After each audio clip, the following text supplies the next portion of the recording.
الرجيم بسم الله الرحمن الرحيم الحمد لله رب العالمين وصلى الله على محمد وآله الطاهرين اللهم صل على محمد وآل محمد.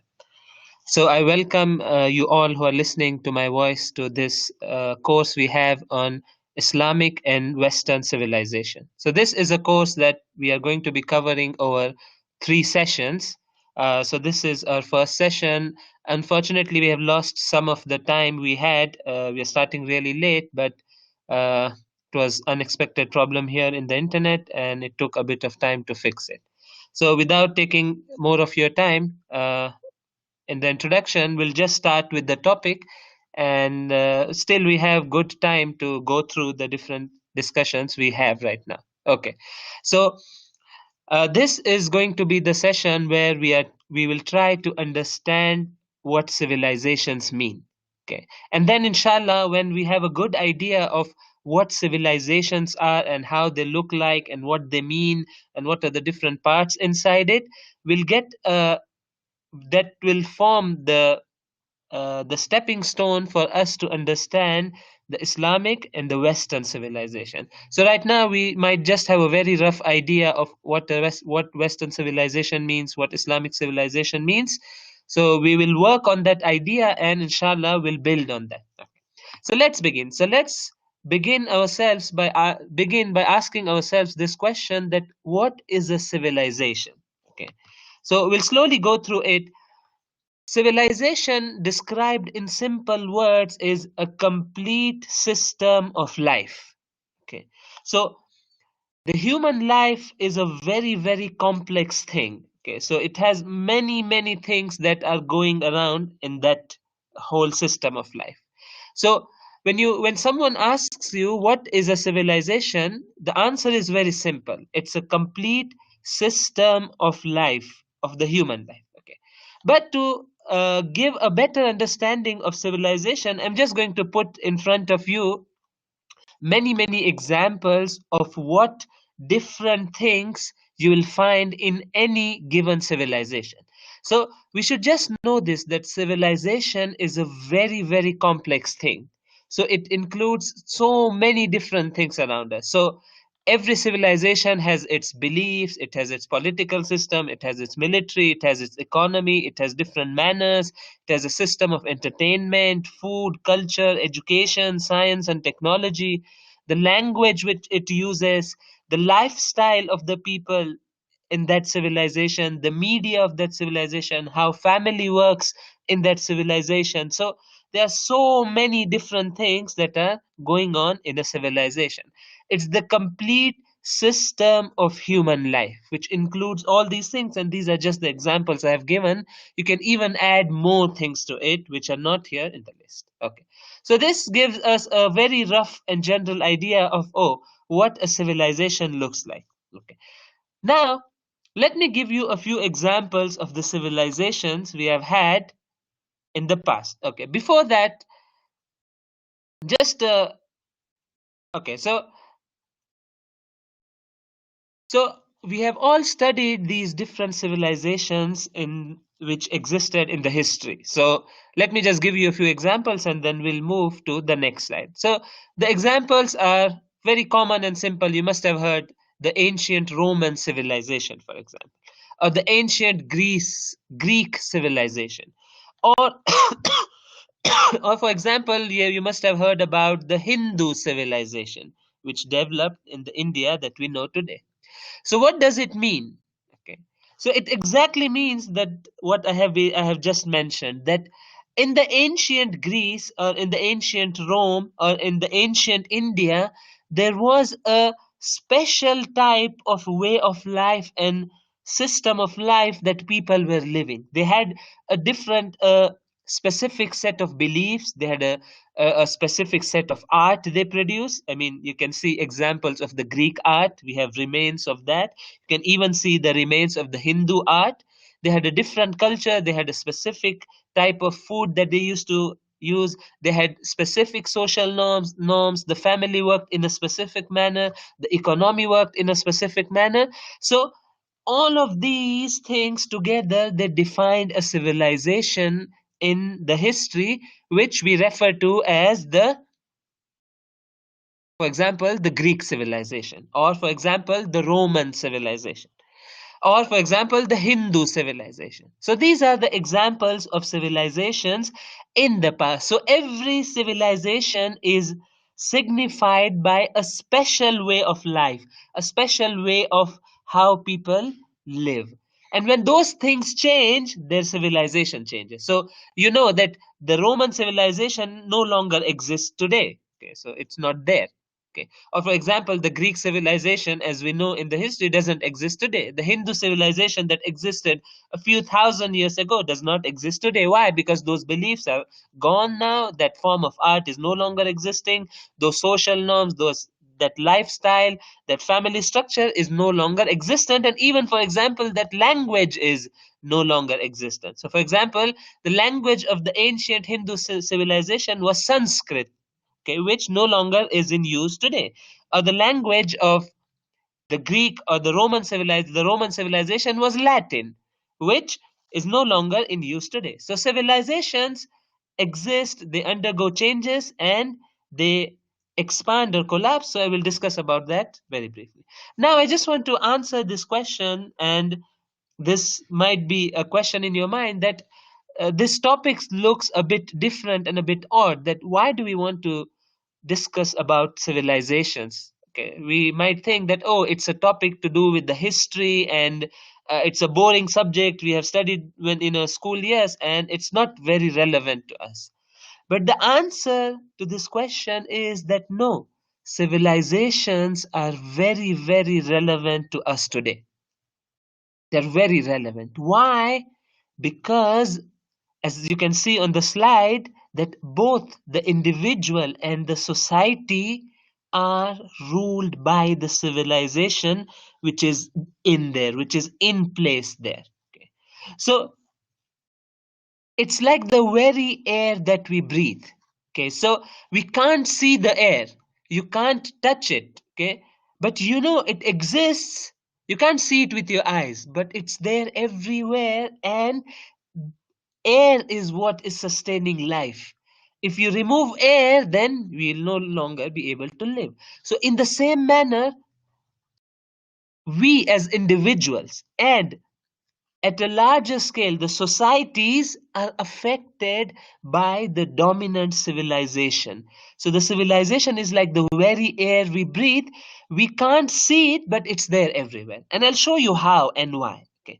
So effects of civilizations are great. Okay. And inshallah, we'll go into the detail. So now, for the session we have today, the most important thing that we want to do is that we want to give we want to get a better understanding of these civilizations. So we want to have a deeper look at these civilizations and how they work and what they exactly mean. So we are going to slowly start understanding these civilizations better. So now, the first thing that we want to do here is that we want to divide a civilization into these four parts and components. And this is going to help us to understand the civilization in a slightly better manner. Okay. Once you classify different things in these four boxes, things will start becoming clear. Okay. So in a very simple manner, every civilization is made up of these four parts. Okay.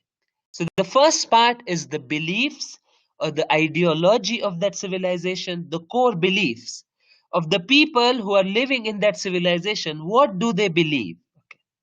Then, based on these beliefs, there are some values and manners that are created in that civilization. Okay. And I'm going to explain what these things mean. I'm just going through the list right now.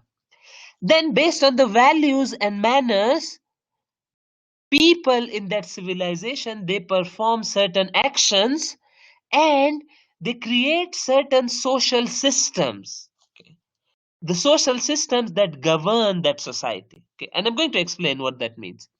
And then, based on these actions which they are performing in that civilization, every civilization produces some attractions through which they attract other people.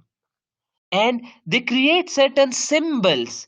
They give some product and output and which they offer to other human beings, and they tell them, hey, come, this is the product of our civilization. These are the attractions of our civilizations. Come and become like us.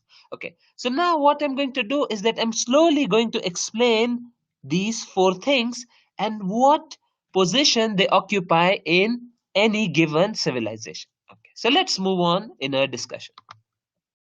Okay, so the most fundamental part of any civilization are the beliefs of that civilization. So, civilization is like a tree. You can see on the screen. So, the roots of the tree are hidden. What you can see through your eyes are the trunk, are the leaves, and the fruits. So what catches our attention is the fruit. So when you look at any tree, the first thing that draws your attention is those colorful fruits, the apples that you can see, and the other fruits that you can see on that tree. Okay. But we all know this, that what is making this tree stand and what is giving life and stability to this tree are the roots which are hidden and which are underground. So every civilization has these roots, and these roots are the beliefs of these civilizations. Okay, and by beliefs we mean how they look at the world, how they perceive the world. Do they accept existence of God or they deny existence of God? Do they accept any religion or no, they deny all the religions? Do they accept any metaphysical reality or no, they say that no, everything, reality is limited to this material world? Their perspective on different things around them. So these are the beliefs that every single civilization has. So just to relate it to the verses of the Holy Quran, I have brought this verse from the chapter Ibrahim, verse number 24.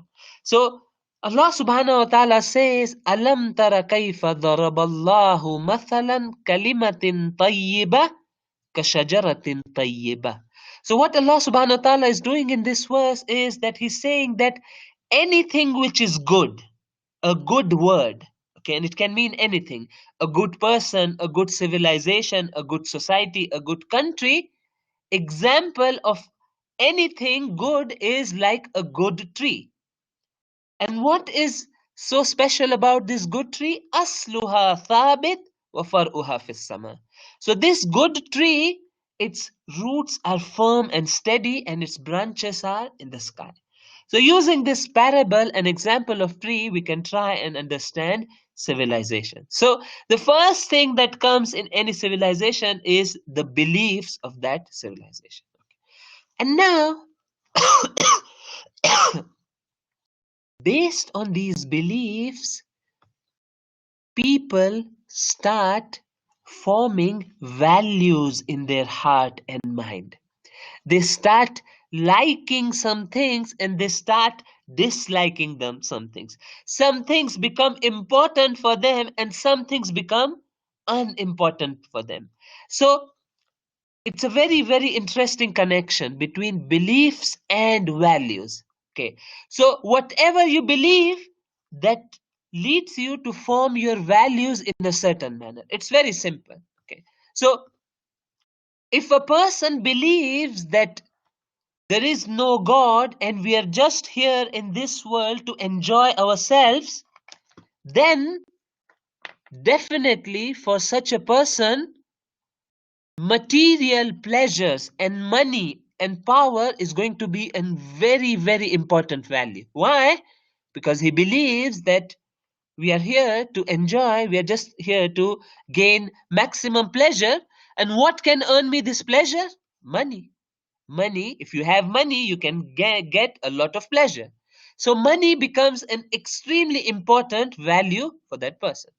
But on the other hand, there's another person who believes that no, there is a God, and there is there is this metaphysical dimension to our existence.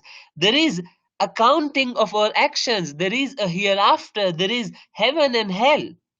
So if a person believes in these things, the value of money near such a person will drop. Money will not be the most important value for such a person. No, other values will come. For example, taqwa and obedience to Allah subhanahu wa ta'ala will become a value for him. He will really give importance to taqwa over the money. Okay. So there is this exact correlation between beliefs and values.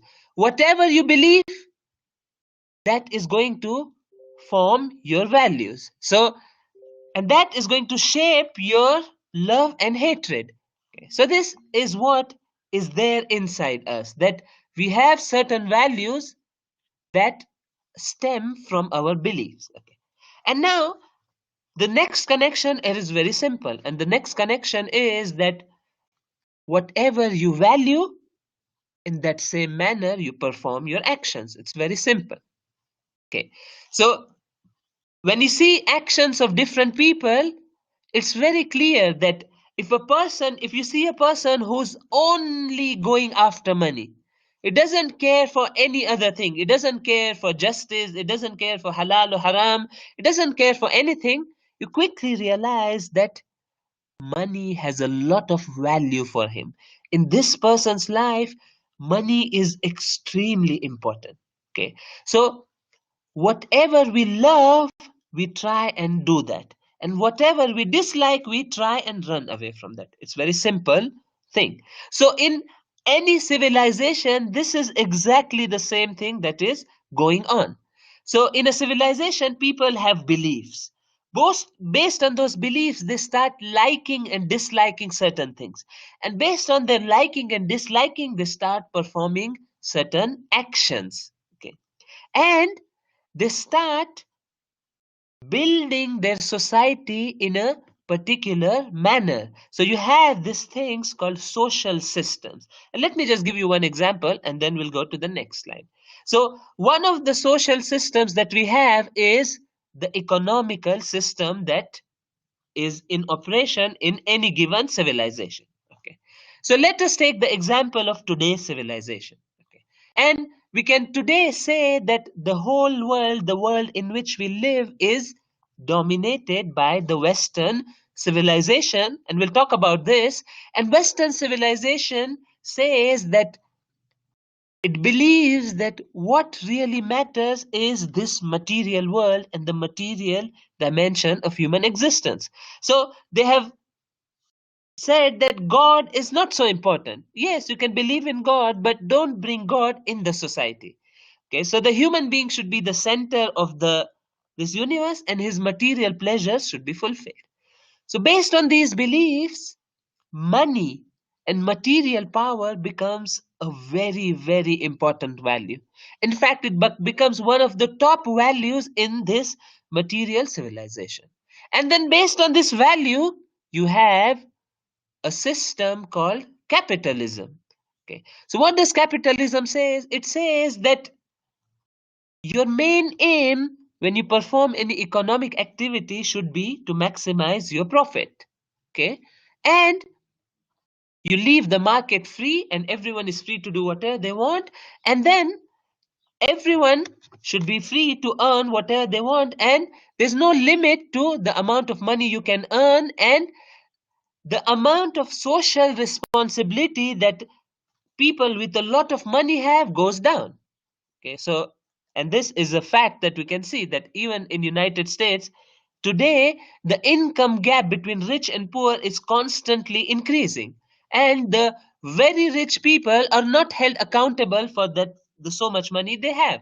Okay, why? Because it's their money and that's what matters and that's what has value and money. So based on the values our actions are determined, and social systems in a given civilization are formed. So if you have a material belief, so if in any civilization there are material beliefs, then based on that material beliefs, you see that a system like capitalism comes into existence. And this again is pointed out by the Holy Quran, that everyone acts according to his character. So this is a verse from the Holy Quran which says that whatever is inside you, your beliefs and your values, based on that you perform your actions. So these are the three things that we can see in any civilization. Okay. But civilization has more to it.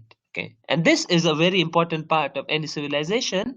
And this, okay, so this I have just described social systems, which means different systems required to run a society. So there are many examples you can give. You have the political system, you have the judicial system, you have the economic system, you have the system of education, and you can give many examples. But civilizations also have this fourth part to them, which is very, very important and which is very, very crucial, and which is the attractions that exist in any civilization. Okay, so what happens is this, that any civilization you take, it's not a passive or a dead entity. No, when you have a civilization and you have these millions of people who are living as part of this civilization, and they are working day and night to do different things, they are working on different areas and everything, what happens is that this civilization creates creates some attractions, okay, and some symbols through which they want to attract others. Okay, so they say, so it's like this, so civilization has life. So every civilization says that, hey, look, this is what we have produced, and this is really good and attractive. Come and adapt these things and try and become like us. You will really be successful. So every civilization is like a magnet which is trying to attract other people towards itself, and every single moment it's telling you that come and become like us. But I'm going to elaborate this a bit more by giving examples of attractions we have from the civilization in which we live today. So let's come to the world in which we live today. So let's talk about some things which are very, very relevant for us today. So today we live in a world where the Western civilization is the dominant civilization. Okay. You may like it or not, you may accept it or not, but this is the reality, that major part of the world is dominated by the Western civilization, which started coming into existence close to 300-400 years ago with Renaissance in parts of Europe. Okay, so this civilization has history of its own, that where did it start and how did it start and what things caused it to come into existence and how it progressed and what it has been doing, when where does it stand now. But we are not going to go into the history of the Western civilization. Okay, what we want to do today in the remaining time we have is we just want to have a look at this civilization that exists today and that is front of us, and the highest peak of this civilization can be seen in the United States of America. Okay, so Western civilization, the leading country which represents this civilization in its most complete form, is the United States of America. Okay, and this is something which is very well known and which we can easily agree. Okay, now slowly we want to go and see that what are the attractions of these civilizations. Okay, so this is a question that many of us may have, and this might come to our mind, that why so many people and so many societies, they are so impressed and they're so attracted to the Western civilization. Okay, the answer is simple. The answer is that this Western civilization has produced many attractions in their societies, in their civilization, and these things, when people look at these things, they feel attracted. to this civilization, and they see, oh wow, look, these are the things they have produced, and these are so good things, and we should be trying to become like them. So I'm going to give you examples of the attractions of the Western civilization. Okay. So I'm going to give you a few examples in different areas. Okay. And this, inshallah, is also going to help us understand Islamic civilization later on. Okay. So sometimes in a civilization, you can have an action performed by the people living in that civilization. That action itself becomes an attraction. Okay. So let me give you a tangible example. Okay. So one of the things that you see in the Western countries where the Western civilization is at its peak, so United States of America and the European countries. So these are the countries where you can say that the Western civilization is at its peak. So one of the things that many people observe in these countries is the order and discipline they have in their countries. Okay, so it's something which we can see. So all the things are very properly ordered, there is discipline. You go on the roads are very neat and ordered, you can see the discipline in the traffic. You go in their different offices, for example, or different places, universities, different places you go, you see that people are working with order and discipline and in a systematic manner. Okay, I'm not saying it's there everywhere and there are no flaws in it. No, there are places, and there are definitely places in the Western countries where you won't see order and discipline at its peak. But in many places, you see this order and discipline. Okay.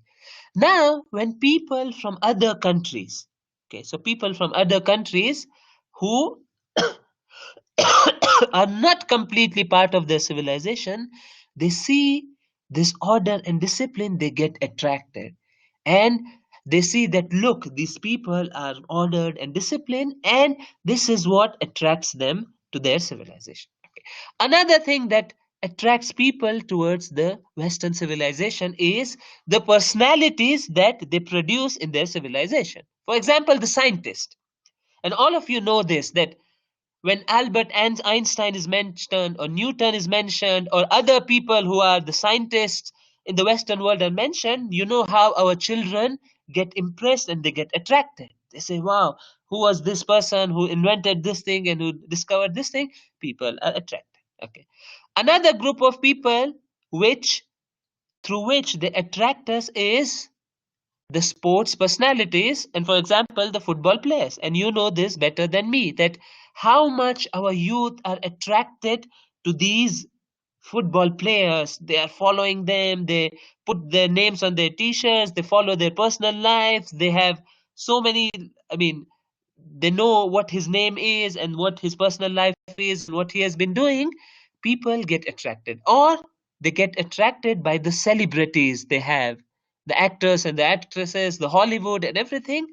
So it's through this that they attract other people. The third thing through which they attract people is the social systems. For example, they have democracy in place in their countries, and they show to other countries that, see, come, become like us, and you'll get the benefits that you can see here. So, for example, United States of America.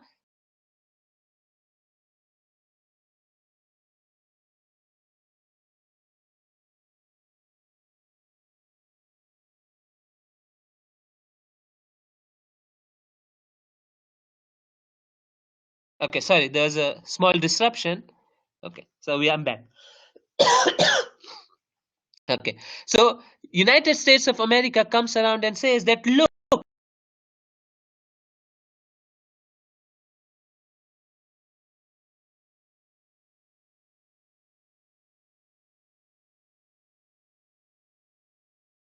so they say, look, this is the system we adapted, and if you want to be successful, come and become like us.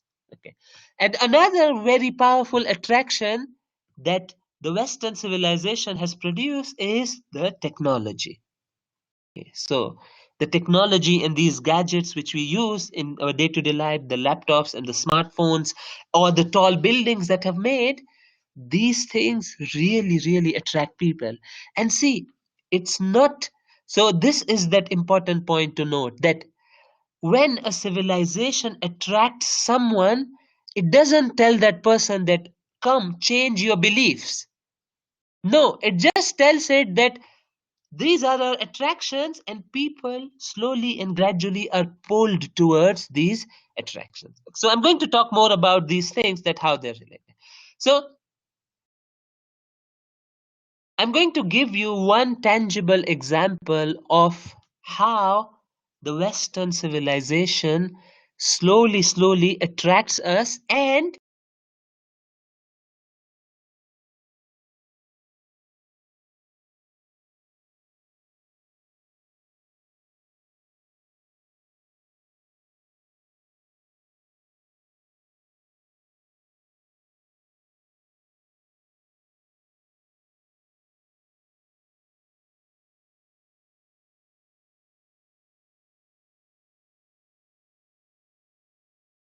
okay, sorry, there was a disruption again.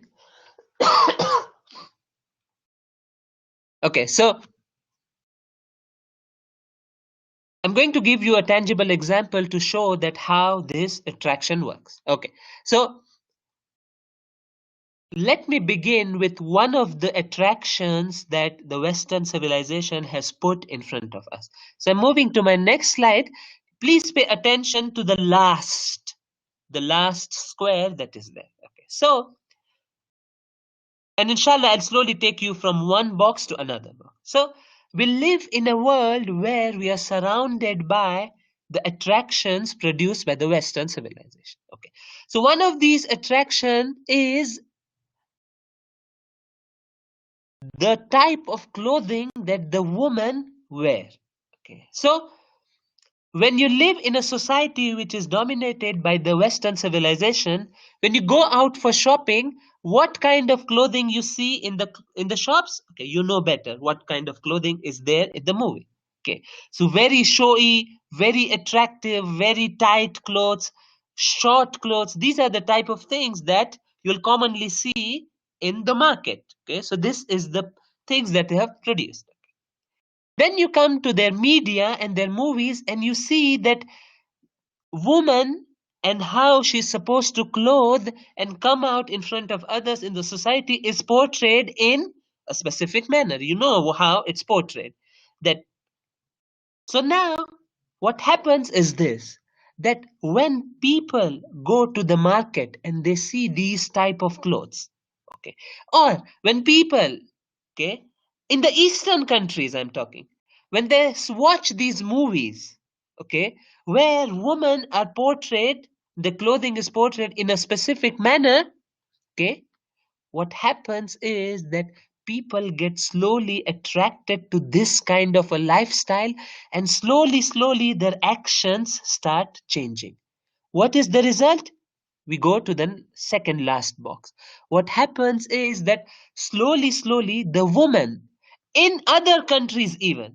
So for example, in a country like India, which is not completely part of the Western civilization, but the Western clothing and the Western movies are coming into India. So a woman, a normal young woman who's watching these movies and who's looking at these type of clothing, slowly what happens is that the way she dresses starts changing. So what happens is that the women start showing their beauty through their clothing, makeup, etc. So what happens is that actions slowly start changing. Okay. Now the problem is that the story doesn't end here. The story goes on. What happens is that now this woman who before used to be dressed in more decent Indian style clothing. You all know this, that the Indian traditional dressing style is modest, is more modest and more better than the Western type of clothing. But now what happens is that this woman, the way she dresses starts changing. Okay, and now that her dressing style has started changing, her values start changing. Okay, we move to the third last box, the second box on the top. What happens is that this woman in her heart, now she starts thinking that a woman who's dressed in these exposing clothes is cool, it's respectable, it's nice to be dressed in this manner. And she automatically, in at the back of her mind, starts thinking that, oh, these women who are dressed in hijab, they are backward, they are not free, they are not people who we should be respecting. Okay, so the liking and the disliking in the heart starts changing, and the story doesn't end here. And slowly, slowly, a person's belief starts changing. And before, this woman would might be a woman who might be believing in religion and taking care of her clothing. Why? Because it's against religion. But what happens is that slowly, slowly, belief of this woman also starts changing, and now she starts thinking or believing that, look, we are here in this world to enjoy ourselves, and when men are enjoying themselves through different means, why should the women limit themselves? Like the men are enjoying themselves, they're deriving different types of pleasure. Halal, haram doesn't make a difference for them. Then why should I limit myself? I'm going to wear these exposed clothing. Why? Because I need to enjoy. Okay. So the point I'm trying to make here is that when we are surrounded by attractions of any civilization, it starts affecting us. Okay.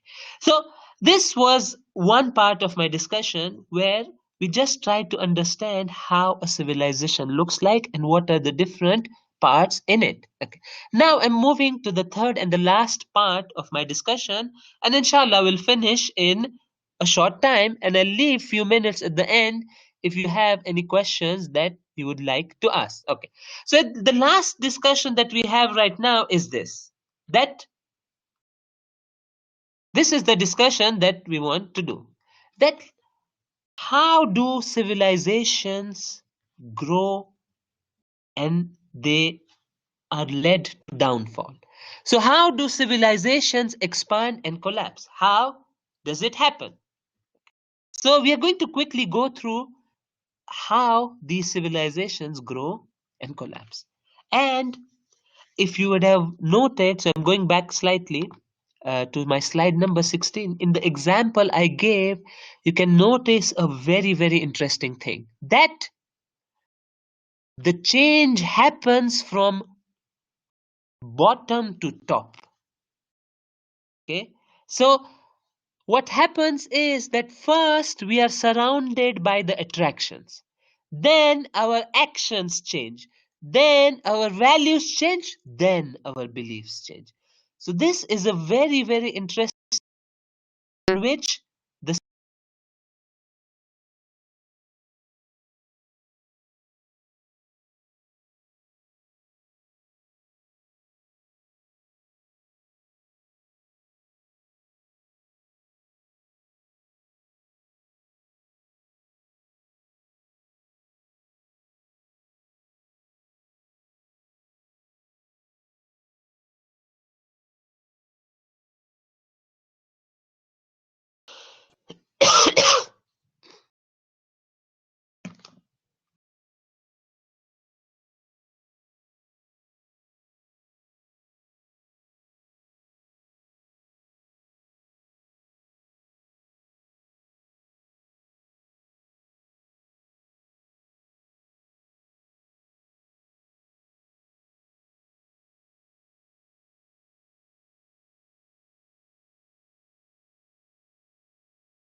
Okay, yeah, sorry.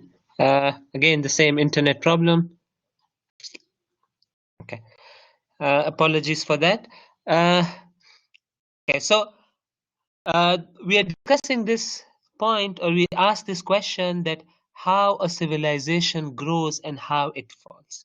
So the interesting thing to note, and I'm on slide number 18, and you can see that it happens in the reverse manner. Okay, so it's very interesting. So we might be led to think that when a civilization wants to expand, it must start from the beliefs, right? So when a tree wants to grow, it grows from the roots.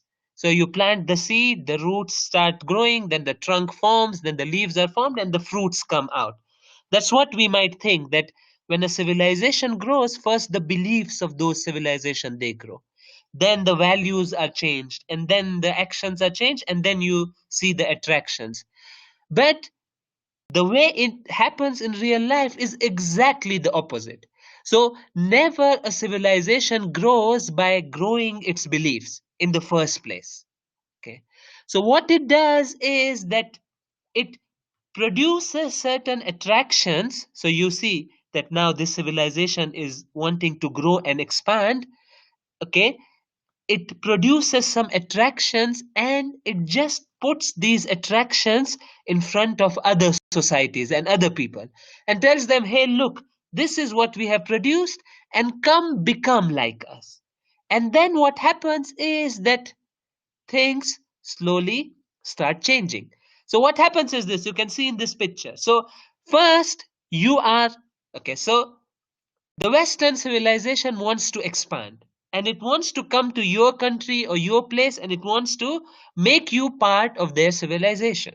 Okay, so how is it going to do that? Very simple. It's not going to come and tell you that change your beliefs and become and start believing like us. No, it's not going to do that. Why? Because if it does that, you're going to show a reaction. You're going to show that I am a Muslim and I believe in God, and I'm not going to change my belief. Okay, I can't change my belief and believe like you that, oh, God is not important, it doesn't matter, we're here to enjoy ourselves. I'm not going to believe that. So what the Western civilization will do is a very simple thing. It won't tell you anything, it will just surround you with its attractions and symbols. What will happen is that you will live in a society where, from all the sides, you're surrounded by their symbols and attractions, their movies, their clothing, their gadgets, their personalities, their movie stars, their sports persons, their scientists, their educational system, capitalism, and you're surrounded by thousands of their attractions. What is going to happen? Slowly, slowly, if you are not careful, your behavior is going to change. Slowly, slowly, you will be attracted to these symbols, and your lifestyle, the way you live, is going to change. Okay, and we have many examples of this. So, for example, a Muslim family moves from an Eastern country to the Western country. Okay, and now you have the new generation, the children of these Muslim families, growing up in a completely Western environment, surrounded by the Western attractions. Okay, so what's going to happen if the parents are not careful? What is going to happen is that slowly and gradually, these children, this new generation, which has lost its link with the Eastern societies, with the Eastern language, with the Eastern culture, they're slowly going to adapt the Western culture, and their behavior is slowly going to become like the people of that countries. Okay, then once your behavior changes, slowly, slowly, your values also change. Why? Because now you behave in a certain manner. How can you not like that? So if there is a woman who, because of these attractions of the Western civilization, decides to not wear hijab, for example, and we have many examples of people, of Muslims who migrated from their lands to these countries, and they left the hijab. Why? Because they were surrounded by so many things that were telling them that don't wear hijab. It's not good. It's not attractive. Wear showy and tight clothing. That's what's attractive. And they adapted that. And slowly, slowly, it changed their values. So you'll see many of these women, they would believe that Actually, hijab is not a good thing. It's not a positive value. It's oppressive on women. It's limiting the woman. Okay, why do you want to wrap a woman in a tent? Okay, so these are the type of the words that sometimes you see these people using. So the values change, and eventually ultimately beliefs of a person can also change. And when your beliefs are changed through this very slow and gradual process, you automatically become part of their civilizations. So they don't have to come on the first day and tell you that, hey, come, believe like us. Why? Because that's not going to work. It's going to happen in a very indirect manner.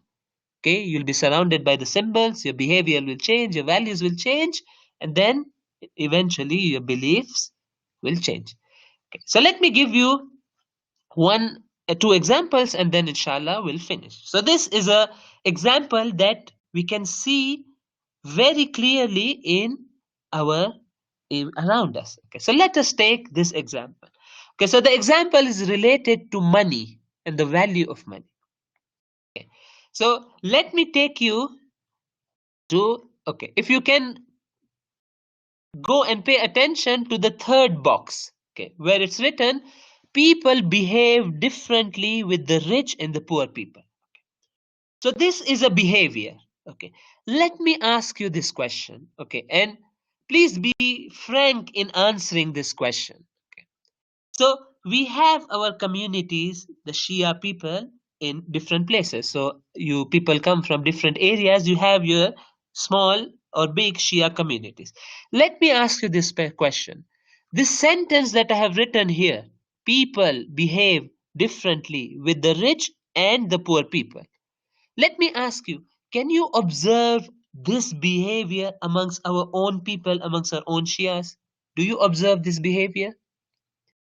That when a rich person comes in the mosque or the community center, for example, is given more respect.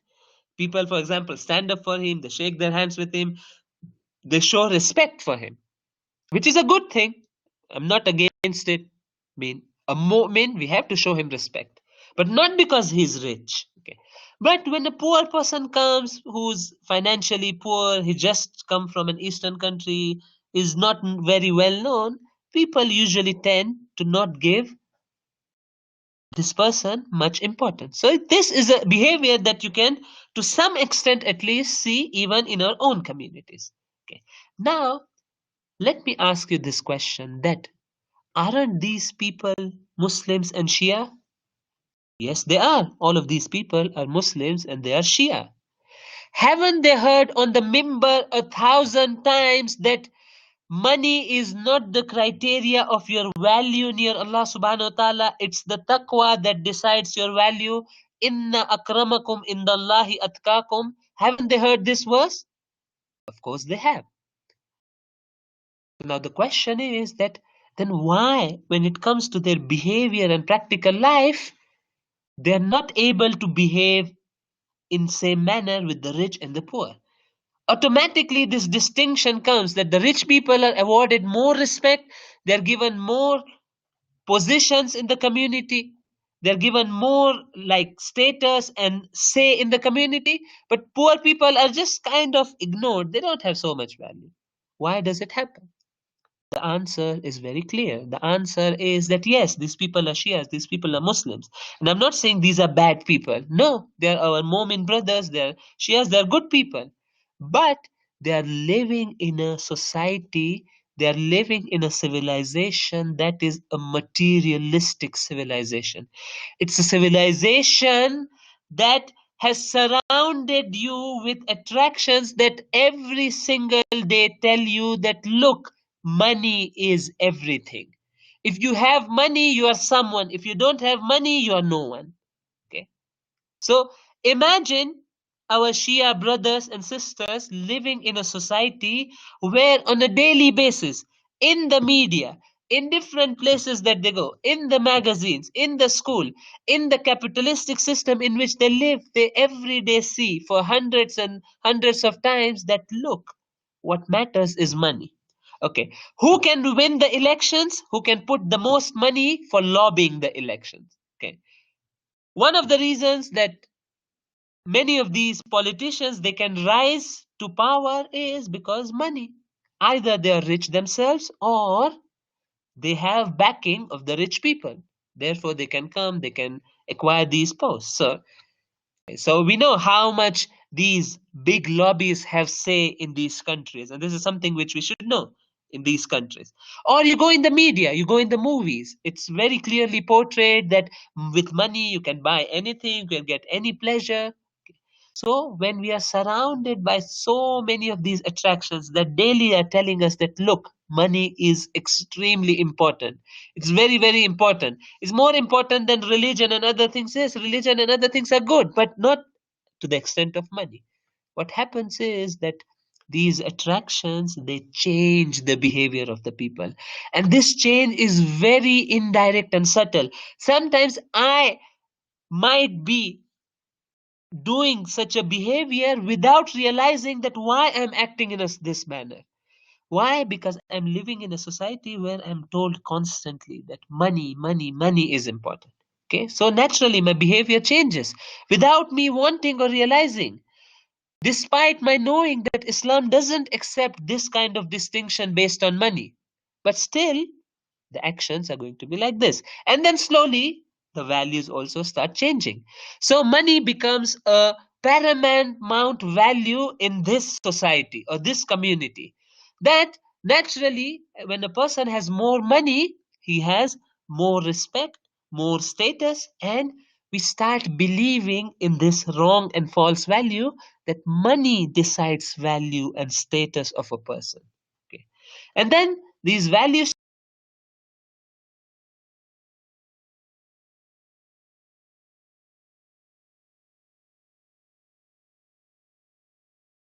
change, and eventually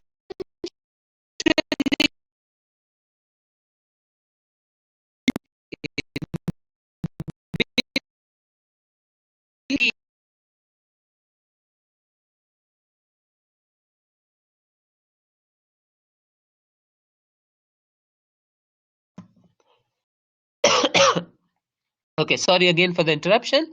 So eventually a person's belief can change and he can start believing that look, money can buy power and pleasure, two main aims of human existence. This person might start believing that, actually what matters is pleasure and power. And this is what we should be looking. So, this is one example. There's one more example I have, which I'm going to skip because I don't have time. You can refer to it yourself. Inshallah, if there's any questions, I can try and answer them. Okay, so I'm concluding, and the concluding remark that I want to make here is that we should try and analyze different things from this perspective. Okay, so when we are analyzing something about ourselves, that what's going on in my life, why I live in a certain manner, when you analyze the life of your children, when you analyze the life of your family, when you analyze your community, when you analyze your country, when you analyze what's going on at the global scale, please try and understand and try to analyze things in this civilizational understanding, knowing that which civilization is dominant today and how it's affecting me, how it's affecting my children, how it's affecting my family, how it's affecting my community, how it's affecting the globe and my country. So, this is my concluding remark that I want to make. Um, and the last thing I want to say is that one of the things that sometimes or many times we fail to realize is that we have our own civilization. Okay. So sometimes we live in a society, we live in a civilization, we get carried away with that civilization. And slowly, slowly, we start becoming like them, forgetting the fact that, oh, wait, Islam is a complete way of life. Islam is a civilization in itself. Okay, so inshallah, what I'll do in my next session is that we will. So we are finishing here, and inshallah, in my next session, what I want to do is that I want to show you a new way of looking at Islam. So we know Islam as a religion, But in my next session, inshallah, I want to show you that Islam is a religion. Yes, it's true. But in reality, in its essence, Islam is a civilization. Islam has come to become a civilization which will ensure material and spiritual prosperity of all the humanity. So, inshallah, this is a claim which I'm making right now. And in the next session, which we'll have next week, inshallah, we'll start talking about Islamic civilization, and we'll answer this question, that is Islam really a civilization? And if it is a civilization, does it have a history? Did it exist in the past? And if it existed in the past, how did it look like? And what state it is in today? Do we have Islamic civilization today, or no? It's only there in the books. So, inshallah, these are the questions that we would like to answer in our next session. I end by apologizing for the delay and the confusion and the internet problems that happened. Inshallah, for my next session, I'll make sure that everything, even though today I tried to make sure that everything is in order, but suddenly interruption in the internet. Inshallah, next time I'll even make sure from before that everything is in order, so we start on time, inshallah. So thank you for your time. I just have few minutes remaining of my time. 6 minutes of my time is remaining. We finish here. If there are any questions, you can type and ask, inshallah. Thank you very much for your time. Wassalamu alaikum wa rahmatullahi wa barakatuh.